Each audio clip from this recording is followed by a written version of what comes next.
This is Trudy from Howard Tax Prep LLC, and I wanted to quickly show you how the IRS counts on people being afraid of the letter that they receive from the IRS and simply signing the information and not wanting to stand up for their rights or argue back with the IRS.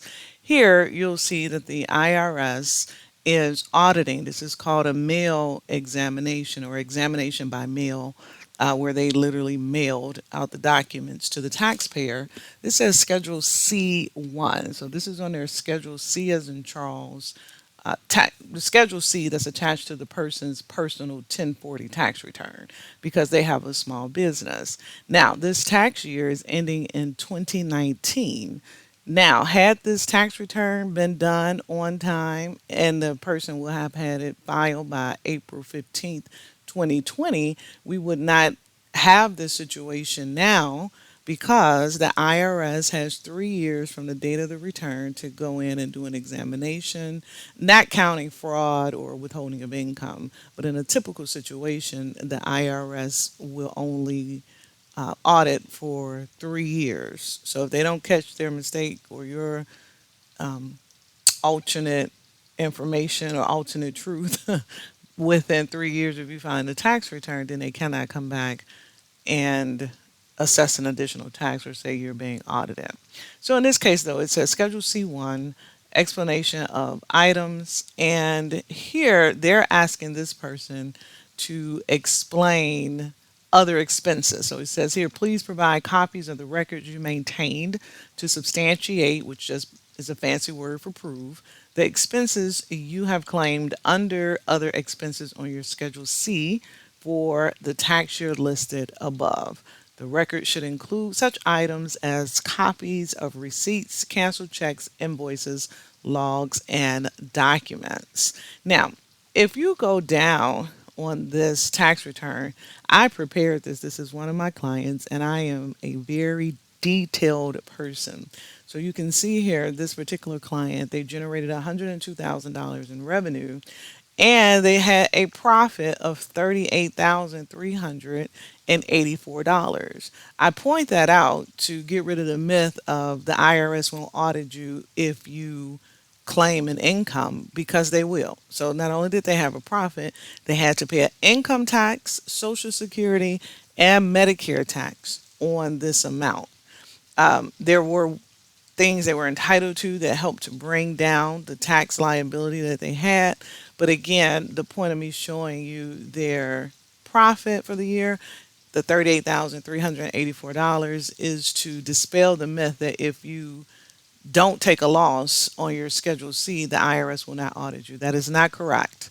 However, if you'll see here, other expenses have been clearly defined to the IRS as to what they were. There were merchant fees of $3,086, and there was a fire alarm cost for $700. These are self explanatory. And the IRS just went through the entire Schedule C. They picked the most common areas where people don't have proof without looking, and they say, oh, well, we're just going to deny everything, and it's up to the taxpayer to prove that they really had these expenses. The reason I say that this is silly and the IRS is depending on the person to just be afraid and not fight for their rights is because remember, this is a business. So that means the person received a 1099K, as in King, through Square, who processed their sales. The IRS sees the 1099K. So if we have merchant fees, they could simply pull up Square merchant fee amount, whatever interest that Square charges. They can look at the 1099K, see the gross receipts. Okay, this person made 100,000. Square charges 3%, so $3,086. That's right for merchant fees. They did not have to deny this. However, they're probably counting on the person not downloading their reports from Square to be able to prove that they had these merchant fees. But because I'm the tax preparer, I have people send me screenshots. I don't take just what you say because I could go to prison and people will turn on you in a minute and say, "Oh, I never told her that." So I always make people give me screenshots of what they are trying to deduct. on their tax return, as well as we go over, is this something that you can actually deduct? The fire alarm, the IRS, again, they could just simply pull up the address where the business is located and see, okay, this is in a business, this is not in a home. They need a fire alarm license. That's what the village requires. This seems reasonable. So do not be afraid of the IRS if you have a valid expense and you have the proof. Take your valid expense. Don't just sign a paper, oh, I'm going to leave them alone, and oh, I don't want to mess with the IRS or the state, especially in Illinois. The state of Illinois is extremely aggressive on trying to deny every expense a business owner takes. But in certain cases, you see here from this video, it doesn't matter if you don't take a loss, if you claim income, you just really need to have all of your ducks in a row. And this is another reason why you cannot just give estimates when it's time to do your taxes. Oh, I probably spent $200 in office supplies.